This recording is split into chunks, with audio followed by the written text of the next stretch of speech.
యోబు గ్రంథము 39వ అధ్యాయము. నిప్పుకోడి సంతోషము చేత రెక్కలనాడించును, రెక్కలను వెండ్రుకలను దానికున్నందున అది వాత్సల్యము కలదిగా నున్నదా?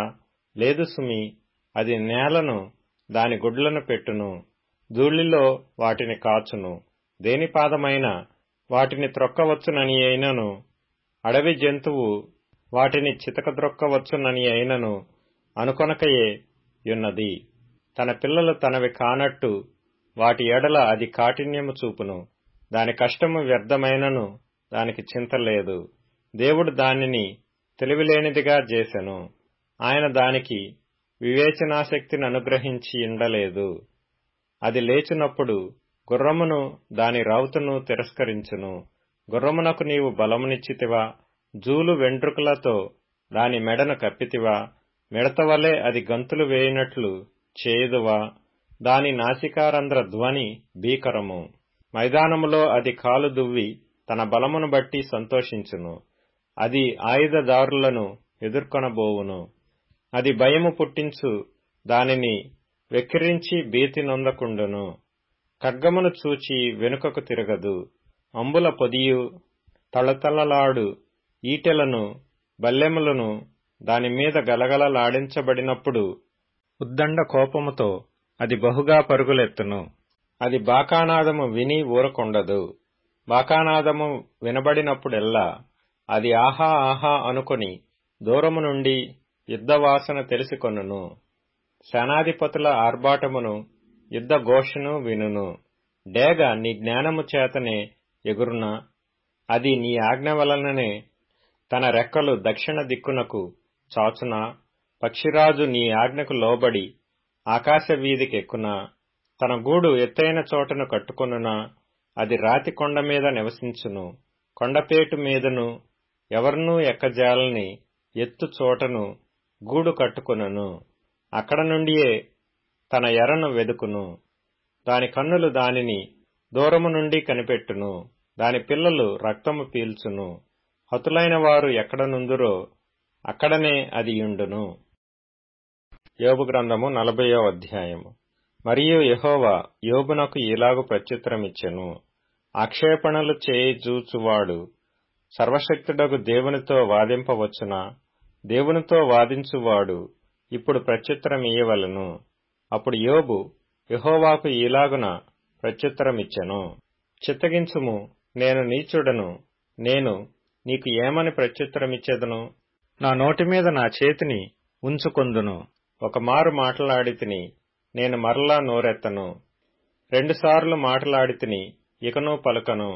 అప్పుడు యెహోవా సుడిగాలిలో నుండి ఇలాగు యోబుతో ప్రత్యుత్తరమిచ్చెను. పౌరుషము తెచ్చుకొని నీ నడుము కట్టుకొనుము. నేను నీకు ప్రశ్న వేసెదను, నీవు ప్రత్యుత్తరమిమ్ము. నీవు నా న్యాయమును బొత్తిగా కొట్టివేసెదవా? నిర్దోషివని నీవు తీర్పు పొందుటకై నా మీద అపరాధము మోపుదువా? దేవునికి కలిగియున్న బాహుబలము నీకు కలదా? ఆయన ఉరుము ధ్వని వంటి స్వరముతో నీవు గర్జింపగలవా? ఆడంబర మహాత్మ్యములతో నిన్ను నీవు అలంకరించుకొనుము. గౌరవ ప్రభావములను ధరించుకొనుము. నీ ఆగ్రహమును ప్రవాహములుగా కుమ్మరించుము. గర్విష్ఠులైన వారినందరినీ చూచి వారిని కృంగజేయుము. గర్విష్ఠులైన వారిని చూచి వారిని అణగగొట్టుము. దుష్టులు ఎక్కడనున్నను వారిని అక్కడనే అణగద్రొక్కుము. కనబడకుండా వారినందరినీ బూడిదలో పాతిపెట్టుము. సమాధిలో వారిని బంధింపుము. అప్పుడు నీ దక్షిణ హస్తమే నిన్ను రక్షింపగలదని నేను నిన్ను గూర్చి ఒప్పుకొనెదను. నేను చేసిన నీటి గుర్రమును నీవు చూచియున్నావు గదా. ఎద్దువలే అది గడ్డి మేయును. దాని శక్తి దాని నడుములో ఉన్నది. దాని బలము దాని కడుపు నరములలో ఉన్నది. దేవదారు చెట్టు కొమ్మ వంగునట్లు అది తన తోకను వంచును. దాని తొడల నరములు దిట్టముగా సంధింపబడి ఉన్నవి. దాని ఎముకలు ఇత్తడి గొట్టముల వలె ఉన్నవి. దాని ప్రక్కటెముకలు ఇనుప కమ్ముల వలె ఉన్నవి. అది దేవుడు సృష్టించిన వాటిలో గొప్పది. దాని సృజించిన వాడే దాని ఖడ్గమును దానికిచ్చెను. పర్వతములలో దానికి మేత మొలుచును. అరణ్య జంతువులన్నీయూ అచ్చట ఆడుకొనును. తామర చెట్ల క్రిందను జమ్ముగడ్డి మరుగనను పర్రలోను అది పండుకొనును. తామర చెట్ల నీడను అది ఆశ్రయించును. నదిలోని నిరవంజి చెట్లు దాని చుట్టుకొనియుండును. నది ప్రవాహము పొంగి పొర్లినను అది భయపడదు. యొర్దాను వంటి ప్రవాహము పొంగి దాని నోటి యొద్దకు వచ్చినను అది ధైర్యము విడువదు. అది చూచుచుండగా ఎవరైనా దానిని పట్టుకొనగలరా? ఉరియొగ్గి దాని ముక్కునకు సూత్రము వేయగలరా? కీర్తనల గ్రంథం 107వ కీర్తన.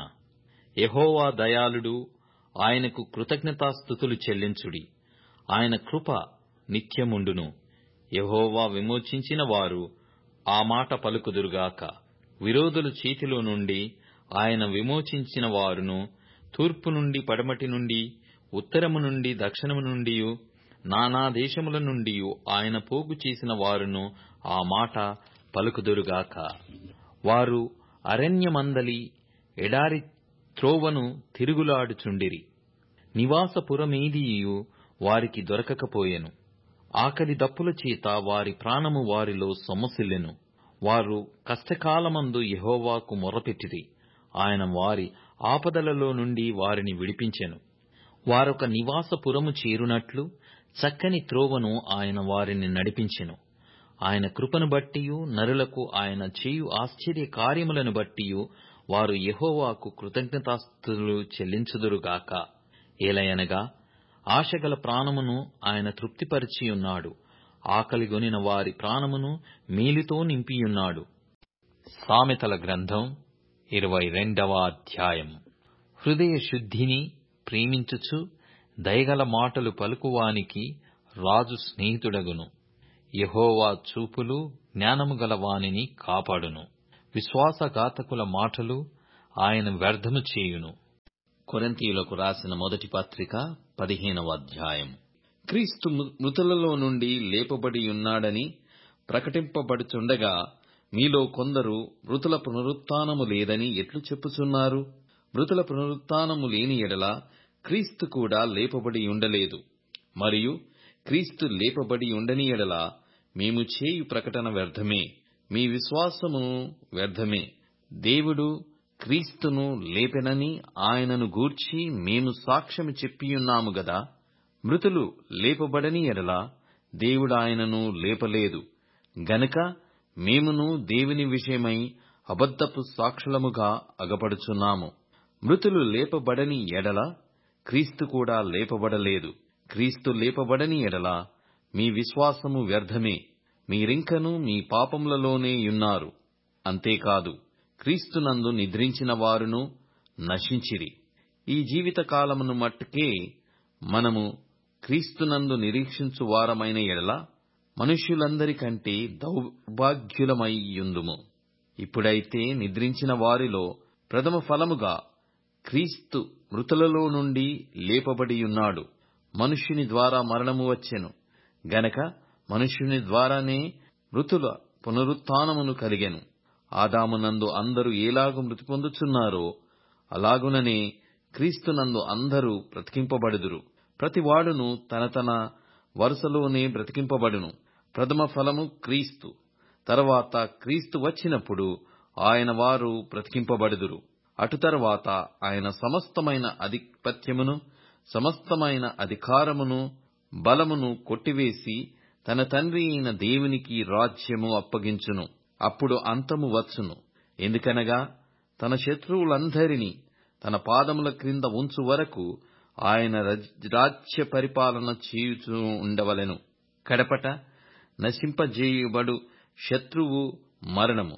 దేవుడు సమస్తమును క్రీస్తు పాదముల క్రింద లోపర్చియుంచెను. సమస్తమును లోపర్చబడియున్నదని చెప్పినప్పుడు ఆయనకు సమస్తమును లోపర్చినవాడు తప్ప సమస్తమును లోపర్చబడియున్నదను సంగతి విషదమే. మరియు సమస్తమును ఆయనకు లోపర్చబడినప్పుడు దేవుడు సర్వములో సర్వమగు నిమిత్తము కుమారుడు తనకు సమస్తమును లోపరిచిన దేవునికి తానే లోబడును. ఇట్లు కాని ఎడల మృతుల కొరకై బాప్తిస్మము పొందువారేమి చేతురు? మృతులే మాత్రమును లేపబడని ఎడల మృతుల కొరకు వారు బాప్తిస్మము పొందనేలా? మరియు మేము గడియ గడియకు ప్రాణభయముతో నుండనేలా? సహోదరులారా, మన ప్రభువైన క్రీస్తు యేసునందు మిమ్మును గూర్చి నాకు కలిగియున్న అతిశయముతోడు నేను దినదినమును చనిపోవుచున్నాను అని చెప్పుదును. మనుష్యరీతిగా నేను ఎఫెసులో మృగములతో పోరాడవలసిన ఎడల నాకు లాభమేమి? మృతులు లేపబడని ఎడల రేపు చనిపోదము గనక తిందుము, త్రాగుదుము, మోసపోకుడి. దుష్ట సాంగత్యము మంచి నడవడిని చెరుపును. నీతి ప్రవర్తన గలవారై మేల్కొని పాపము చేయకుడి. దేవుని గూర్చిన జ్ఞానము కొందరికి లేదు. మీకు సిగ్గు కలుగుటకై ఇట్లు చెప్పుచున్నాను.